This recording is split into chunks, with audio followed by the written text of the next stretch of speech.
Josh, Corey. are you okay with Haley Joel Osment's face? Ah!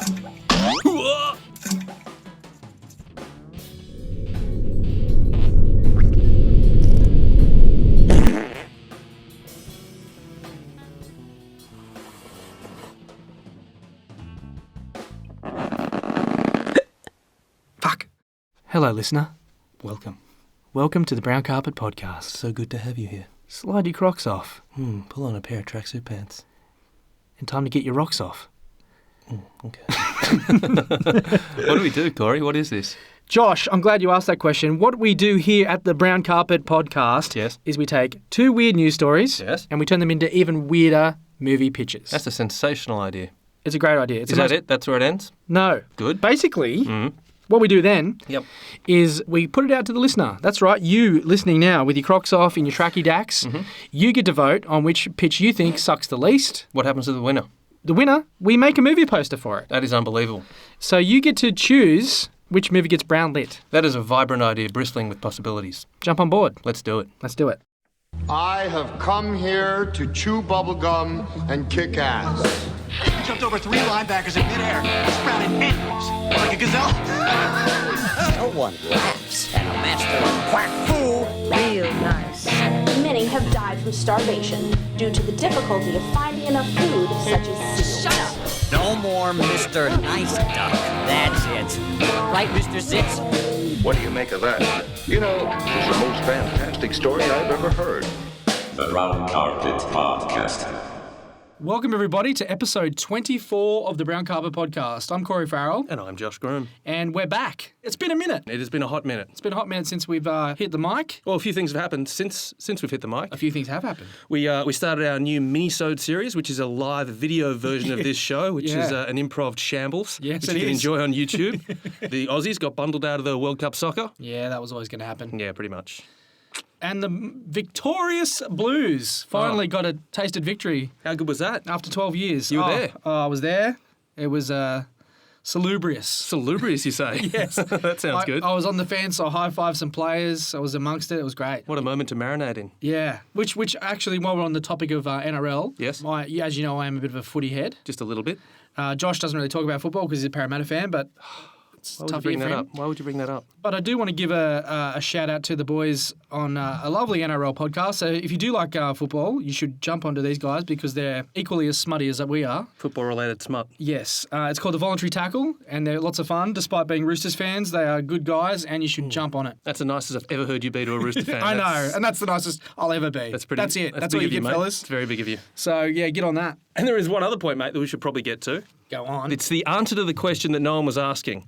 And the answer is, what was that yes, question? We now have brown carpet merch. Oh, okay. So in association with fashionistas around the globe, we have designed a truly breathtaking, nay, gorgeous and undeniably stylish T-shirt in a range of colours. And if by a range of colours you mean black, it's only in black. And by fashionistas we mean Melania Trump and Kanye got together, teamed up. Exactly. We consulted, but we let them run with it, really. So if you'd like one, what we need you guys to do is create a film poster for any pitch that we've done since this show began, either a brown lit one or otherwise, and we'll be selecting one winner before episode 25 to receive an official Brown Carpet Podcast shirt, the first one off the printing press. That's pretty exciting. It is very exciting. Yeah, I'd be all over that. The envy of your mates. If I knew Photoshop or I had an artistic bone in my body, I would make one. To the meme makers out there, get busy. Get busy. Pick a pitch, make a poster, get a T-shirt. Yeah. Should we do paper, rock, scissors? Yeah, as Alrighty. always. On the count of 3.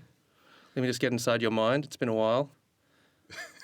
Whatever you're thinking, Dundee me. do the opposite. 1, 2, 3. You motherfucker. I broke your brain that time. You did. Do you want to take a time out and we'll revisit? No, let's jump on it. Okay. What's your news story? I found some goodness this week. Yeah? I'm not going to lie to you. The headline reads, "Severed toe used in famous Yukon cocktail returned with an apology." Okay. There's a lot to unpack. Okay, let's go. All right, I'll talk you through what's going on. A mummified human toe that is the key ingredient to a strange drinking ritual is back where it belongs. Police say the shriveled brown toe that was stolen last weekend has been returned to its rightful owner. The toe, which is used in the downtown hotel's popular sour toe cocktail, had vanished on Saturday after being added to a drink at the hotel bar. Police say that they received a call on Tuesday afternoon from the alleged thief, who said he'd mailed the toe to the hotel. The package, containing both the toe and a letter of apology, arrived Thursday and was opened by a police officer, who said the toe was in a good condition. Police say charges will not be laid. Whose toe was this? Mate, I'm getting to that. Hotel manager Jerry Colburn said a couple had arrived late Saturday and requested the drink, but the waitress was called away after pouring 2 shots. The toe was gone when she returned. So let me take you through the backstory to this whole toe shenanigans. The legend of the sour toe cocktail dates back to the 1920s and features a feisty rum runner named Louis and his brother Otto. During one of their cross-border deliveries... Otto? Otto. How's that spelled? The guy who likes to get blotto, like The Simpsons. Like O-T-O-E? Otto? Oh, stop That's it. horrible. You can't help yourself. No, I can't. During one of their cross-border deliveries, they ran into a blizzard. While directing his dog team, Louis stepped off the sled and into some icy overflow, soaking his foot thoroughly. Fearing the police were on their trail, they continued on their journey. Unfortunately, prolonged exposure to the cold caused Louis' big toe to be frozen solid. To prevent gangrene, the faithful Otto performed the amputation using a wood-cutting axe. Wow.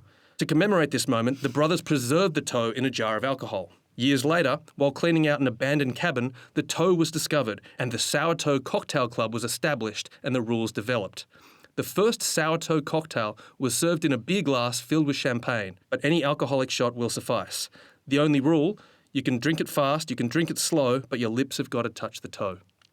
Oh my God. How fucked up is that? That's disgusting. Canadians. So how many toes where do they source the toes? It's one toe. It's Just one still toe? the same toe. The same toe? Louis' toe from the 1920s. Because it's alcohol, so it'd be well preserved. Yeah. I mean, it's brown and shriveled. Your lips must touch the toe. You've got to touch the toe with your lips. Ooh! It's fucked up, hey? I know. Yeah. Goo. Yeah, it's gross. Yeah, well, so how have you turned that into a film? So the title of the adaptation is The Wedding Tackle. It's June 1st, 1982. We open on the Prairie Pub off the Flinders Highway in far north Queensland. It's a bitterly cold night, but there's a noisy celebration happening inside. A handwritten sign taped to the door reads, Walnut and Cyclone's Wedding Reception. Walnut, real name Walter, to be played by Stephen Curry, and Cyclone, real name Tracy, to be played by Toni Collette, are having their first dance as husband and wife to their favourite song, I Got You, by Split Enz. Everyone is in a circle around them, dancing, cheering and clapping. Everyone except the best man, Ferret. Ferret, real name Frank, to be played by Hugo Weaving, is on the other side of the bar, glued to a small television, watching the final moments of the first ever State of Origin match. As the final seconds tick away and the hooter blows, the score reads, New South Wales 20, Queensland 16. Ferret looks devastated in his dishevelled maroon tuxedo. From the stacks of empty glasses around him, it's clear that he is very, very drunk. He pushes back from the bar and stands up on wobbly feet. He staggers towards the circle surrounding the newlyweds, stopping at the edge and staring at Walnut and Cyclone with bloodshot eyes. Everything grinds down to slow motion until a school bell rings. We flash back to the schoolyard of Prairie High School, 1972. A young Ferret and Walnut are behind the toilet block, spray painting a massive cock and balls across the rear brick wall. Always. Teenage Ferret and Walnut are to be played by Jack Gleeson, who's Joffrey from Game of Thrones, Yep. and Isaac Hempstead Wright, Bran Stark from Game of Thrones. No Stranger Things kids this week. No, they're the only other kids I can think of. They've clearly done this before. Maybe not to this scale, but this is not their first tandem penis mural. There's an unspoken language between them. Walnut crafts a plump set of hairy gonads, while Ferret etches thick purple veins and a frothy geyser of man milk. It's always got to have veins. It does need to have veins. And at least I'd say two teardrops. A couple of bit of a spout. Bit of a jizz spout. Yep. Continue. Pubes? I've never been one for pubes. Leave the pubes off. I like the dots, the shaven the dots. balls. Right. The dots. Yeah. Like a bit of afternoon shadow. Yeah. Yep. 12 o'clock shadow. 12 o'clock shadow on the testes. No, 12 o'clock shadow. Oh, stop it. You're on a roll. Not really. Suddenly, a girl's voice freezes them. Impressive girth, she says. They turn to see Tracy Stewart, better known as Cyclone, smoking a Winnie Red. Teenage Tracy to be played by Sophie Turner, Sansa Stark from Game of Thrones. Yeah. Whose creative vision is this collaboration? Walnut stammers out, It was his idea. She looks at Ferret. So you're the brains of this operation. Before Ferret can speak, Walnut answers for him. Him? Brains. Nah, we call him Beer Bottle because he's empty from the neck up. Tracy is caught off guard by this joke and she laughs, the afternoon sunlight dancing off the smoke from her durry. Tracy and Walnut have a moment, a connection. Ferret's face turns red with embarrassment. I See Red by Split Ends begins. Dissolve back through time to Ferret's red and drunken face at the 1982 wedding reception as he stares at the married couple dancing. He charges Walnut, bashing his way through a few partygoers before leaping headlong through the air towards him. Walnut never saw it coming. Ferret hits him with a thunderous crash tackle, shoulder first, with surprising speed and accuracy. Is Walnut in a blue suit? He is now. That's good. Yeah? I hadn't thought of that, Okay. but yes. Yeah. It's a light blue. It's a trigger. Yep. The party stops for a moment. Nobody speaks or moves, taking in the horror. Then several male partygoers grab Ferret and drag him kicking and screaming out of the pub. They literally throw him out the back door into the grass. He rolls to a stop with his face in the dirt and his pants in a deep puddle of muddy water. The door to the pub slams shut. We watch a nighttime time-lapse shot of the rest of the night, the moon moving across the cold, cloudless sky. The puddle of muddy water freezes in the chilly night air. By the time the sunlight starts to creep into the sky, his crotch area is partially encased in a block of ice. The owner of the pub, Boof, is the guy who finds him. Boof to be played by Sam Worthington. That's good. Ferret's skin is blue. He looks dead. Boof tries to wake him up before dragging him back inside. Boof sits him in the shower cubicle, still fully clothed in his maroon tux, and turns the warm water on him. Eventually, Ferret's colour returns and he comes back to life. Boof frowns at him. You're a bloody dingbat, mate. I thought you'd carked it. Boof gets up and leaves Ferret sitting there in the shower. He stands and walks over to the bathroom mirror, taking a long, hard look at himself. Ferret feels some discomfort down below. He looks down. He touches his groin and winces in pain. Oh, no. He pulls the front of his pants down, exposing his penis. Having spent the night in frozen water, his cock has frozen solid and turned a gangrenous shade of black. Oh, no. The colour once again drains from his face. We see one last grisly close-up of the frozen member before... Smash cut to the bar of a busy modern pub. It's Wednesday, the 6th of June, the night of the first game of the 2018 State of Origin. It's the Prairie Pub, just a few weeks ago. We push in slowly on the bar. On the back wall, tucked in between different coloured bottles of spirits, is an old jar. The handwritten label on the yellow paper reads, The Sour Toe Cocktail. Inside the jar, floating preserved in a brownish alcohol, is the blackened tip of Ferret's knob. Cut to black. Beautiful. Cheers, mate. That's great. Thanks, mate. I enjoyed that. Did you enjoy it just a little bit more because it involved the Blues winning the State of Origin? I did. The penny just dropped. Did it? The title of your film, The Wedding Tackle. The Wedding Tackle. Yeah. Double entendre. Double entendre, mate. Tackle. Tackle. Tackle. Yeah. I got a tagline for it. Hit me. A cocktail good to the last drop. So my cast is Yeah, Hugo. go with the cast, sorry. Yeah, so I got Hugo Weaving as Ferret, Joffrey as young Ferret, Stephen Curry as Walnut, Bran Stark as young Walnut, Toni Collette as Tracy, Sansa as young Tracy, and Sam Worthington as Boof. Love it. Soundtrack is I Got You and I See Red by Split Ends. Yep. Shots by LMFAO. Detachable Penis, and Let It Go from the Frozen soundtrack. Oh, I'm trying to think of another cock-related song, but I really can't. There's got to be a lot of cock-related songs, surely. AC/DC? What's that? I've got the biggest... That's Balls. Sorry. Balls, yeah. So what's this thing going to cost? Well, it's an 80s period piece, so there's a bit of money there, but other than that, it's not really a big production. It's No. mostly set in one pub. pub. We have to blow a bit of cash making a realistic gangrenous penis at the end for that money shot. Yeah, I think that's where all the money should go. Yeah, spent a lot of time on that. But I reckon we can make it for less than 10 milli. Easy. Yeah. Yeah. Yeah. I hope this wins because I want to see the jar. Oh, yeah. The frozen tip. Yeah, I like it. It has everything. State versus state, mate versus mate. Yep. Frozen dick in a jar. Are you gonna dance around the removal of the dick? Or is that gonna be like a Lars von Trier? Oh, like an Extreme actual surgical removal. Is it gonna get horror there, or is it he's gonna just cut? I mean, maybe we'd shoot the sequence, have it as a deleted scene on the Blu-ray for people like yourself that enjoy that sort of shit. Director's commentary. Yeah. Saw my penis lying on a blanket next to a broken test drug. Some guy was selling it. I had tried it. It wasn't 20 bucks, but I calmed him down. I took it home, washed it off, and put it back on. I was happy again. What news story did you find for us this week? Well, it's a good one. Is it? Headline reads: Yes. A child found a loaded handgun in a couch at an IKEA and fired it. What the fuck? So, remember the guy that did the backflip, the FBI agent recently did a backflip and shot a gun off in a... Yes. Yeah. Yep. This is probably a couple of steps up from that, I think. Yeah, pretty much. Being a toddler and doing that. How old's the toddler in question? I don't even know. Okay. 6-year-old, I think. Okay. Yeah. IKEA has long been known as a massive one-stop warehouse for everything from assemble-it-yourself bunk beds to artificial potted plants to Swedish meatballs. On Monday, one child found something a little different at an IKEA store in Fishers, Indiana, a suburb of Indianapolis. A handgun inside a sofa. Inside a sofa? Inside a sofa, so I'm guessing tucked under a cushion. Oh, yeah. You find a remote down there, handgun. Handgun, yeah, Glock. A firearm had apparently fallen into the cushions after its owner sat down on the couch. Sergeant Tom Weger of the Fisher Police Department... I'm sorry, what was that surname?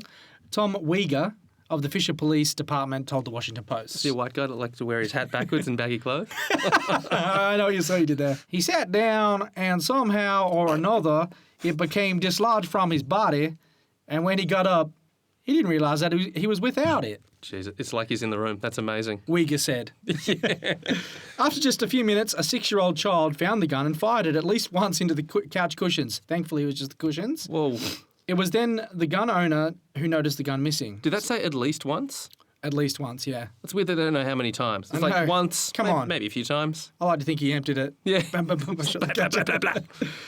As soon as he realised there was a commotion in the store, the gun owner quickly identified himself and fully cooperated with the investigation. So he didn't really know the gun was missing until he heard the gunshots. And goes, Wow, wow. that's probably me. In a statement, IKEA said it apologised to the family of the child and was taking the incident seriously, which you would hope. The story goes on. Damn it. And of course, it was the kid's fault, turns out. No, it was. The title to my film, my adaptation, is called The Bjorn Supremacy. We open on a heavily pregnant mother shopping for a crib in her local IKEA.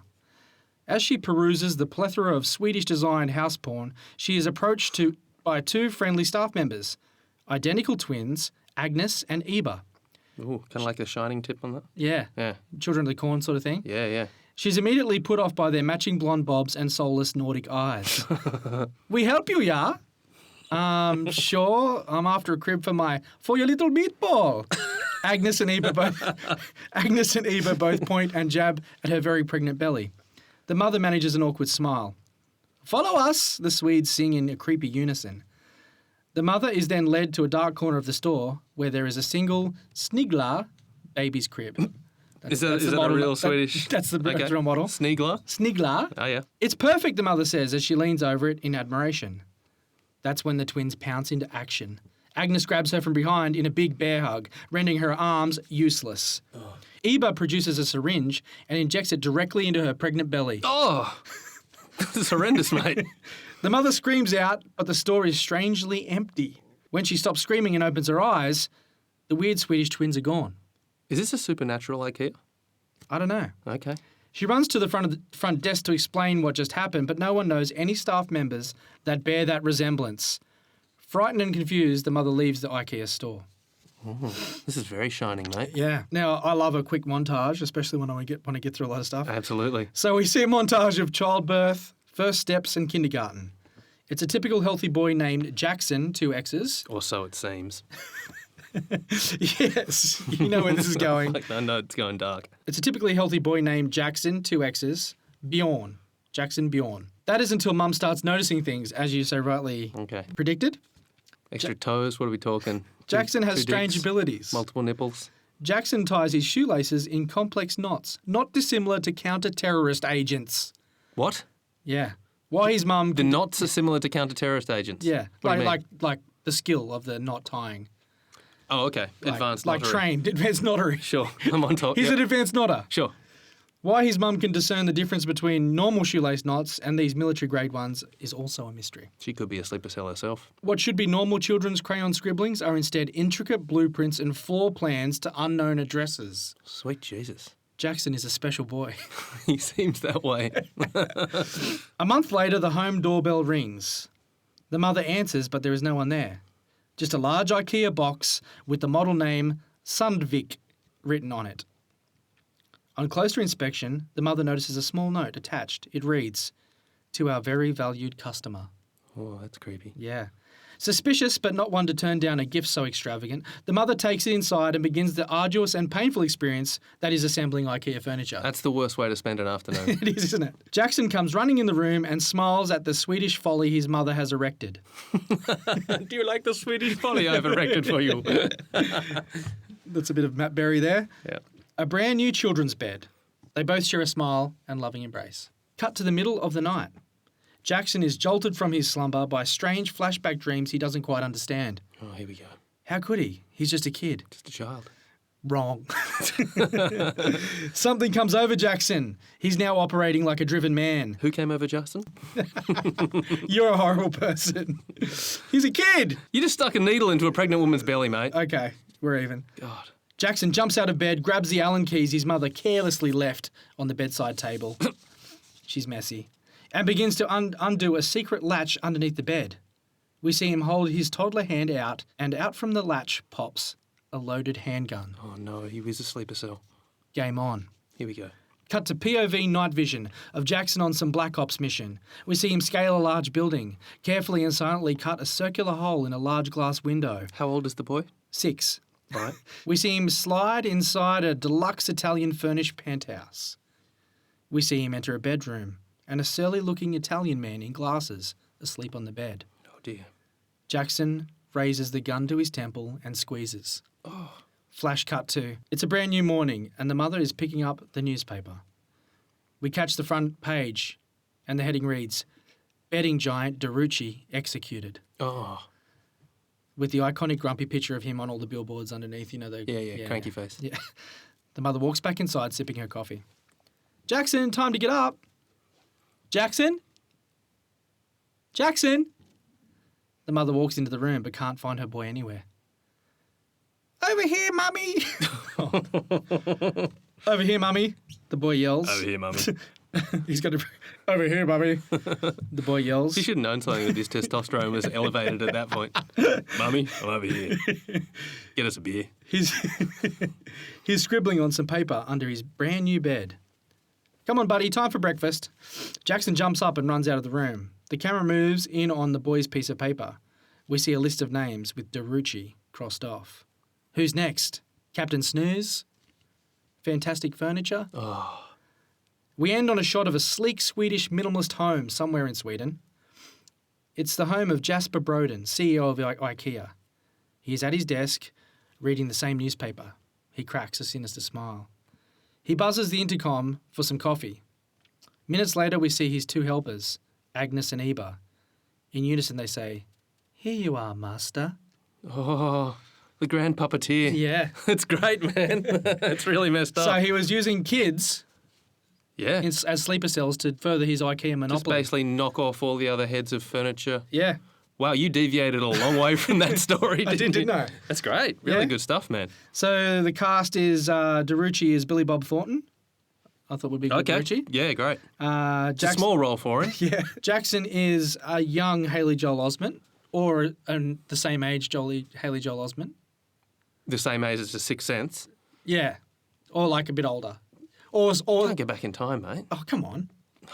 Can we bend the rules a little bit? All Well, right. well, he's a man. That would be great casting, so I'll give you that one. He is a man child though, so he could He is a probably man be. child. It's going to be pretty weird if he's playing a 6-year-old, though. He still has a child's face. He does, but the rest of his body is quite oddly adult. Maybe it could be funny that he's just like an adult kid. But then the full impact of a 6-year-old sleeper cell would be lost. Yeah. And he's got pubes sticking out of the corner of his pyjamas. You just need a small, mushy-faced child with dead eyes. Who? Who's a dead-eyed child? Well, they're all dead-eyed. What's Trump's youngest boy's name? Oh, Barron. Barron. Barron Trump. Barron would be perfect. Yeah. He's a creepy little He's dude. a creepy kid. Yeah. He's killed someone. Oh, he's definitely killed someone. Yeah. I reckon his dad has it like a live shooting range out the back where he shoots Poor people. foreigners, poor Yeah. people, Yeah. Mexicans. Yeah. 100%. The mother is Jessica Biel, Nice. and Agnes and Eba are the Olsen twins. Cool. Yeah, that works. And I think the IKEA boss will be played by the maths teacher from Good Will Hunting. Oh, Stellan Skarsgard. Oh, Josh. Yeah. Very well done. Oh, he's one of my favourite actors. He's great. Yeah. Is he really? No. And the soundtrack is by the Swedish band The Hives. Perfect. Tick, tick, boom. And my tagline was a really bad one this week. It's Okay. just simple. IKEA, the only choice. Yeah. No, it's not good. It's not your best. Can we let's work on let's that. free jam one. Okay. So what are we're talking about weird Swedish furniture, Yep. shining overtones. Born Supremacy, Sure. Sleeper Cell. IKEA. Follow the instructions. That's pretty good. Is it good? Yeah. Yeah? Yeah. Okay. IKEA, you will follow the instructions.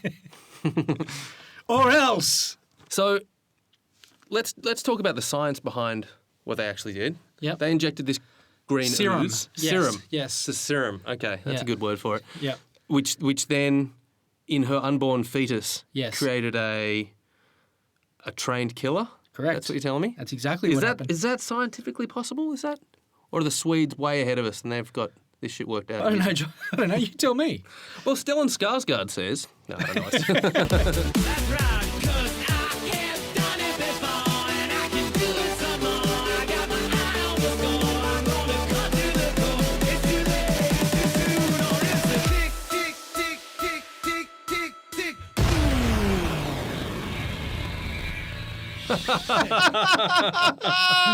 Oh, that's a good one. That's all we have time for on this week's edition of the Brown Carpet Podcast. You've got 2 films to consider this week. You've got my film, The Wedding Tackle, or you've got Corey's film, The Bjorn Supremacy. We're going to create a poll, put that shit up on Facebook. You vote for the one that you think is the least shit house. At the end of the week, we'll pick a winner and a movie poster will be made for said film. That's right. And why not get in on the T-shirt comp and make a poster for this film and win yourself a T-shirt? Why not get involved? Also, if you've got any weird news stories, you should email us at thebrowncarpetpod@gmail.com and we will endeavour to turn them into a movie. Throw it up on the Facebook page, Anywhere. DM us on the Instagrams, even comment on a YouTube video we've got. Josh is on the dark web. Oh, yeah. I'm in deep. I think you need to have Tor. Yep. You have to go to some pretty dark places. Yep, you need a few encryptors and you need to go via a couple of really dodgy sites to get there. But you can find me if you're into shit like, all of it's pretty rancid, to be honest. Just go to the Facebook page. That's probably the best trip. Yeah. Until next week, don't forget to flush and... See ya, cunts. I have come here to chew bubblegum and kick ass. He jumped over 3 linebackers in midair, sprouted headfirst like a gazelle. No one laughs at a master of quack fool. Real nice. Many have died from starvation due to the difficulty of finding enough food, such as seals. Shut up! No more Mr. Nice Duck. That's it. Right, Mr. Sitz? What do you make of that? You know, it's the most fantastic story I've ever heard. The Brown Carpet Podcast.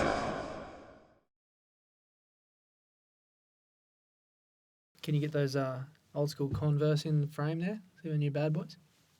Oh, nice. Cool, huh? Can't beat a classic, hey? They never die, apparently. They have no padding at all. No. I reckon you're too far around now. I'm too far around. Yeah. Like, as in, you probably need to... Are you no, that might be all right. I think we're about equidistant. Yeah? I'm a bit closer than you are, I reckon. Because I'm straddling. Straddle. Yeah. Or I'll unstraddle a little. Yeah. I think that's good. Yeah. I can't wear flat brim hats anymore. No. I never could wear No. a truck hat. I think my head's too small for it or something. It looks like I'm wearing like a saucepan on my head. It's not good. It's really bad. You know, start high. Welcome. Welcome to the Brown Carpet. I think that was good what you just did, but I kind of botched it. It's a double entendre. It is a double entendre. Fuck! Do you want to... let me do that. Loosen it up. Blow it out. Yeah. Oh, stretch it. Brown Carpet.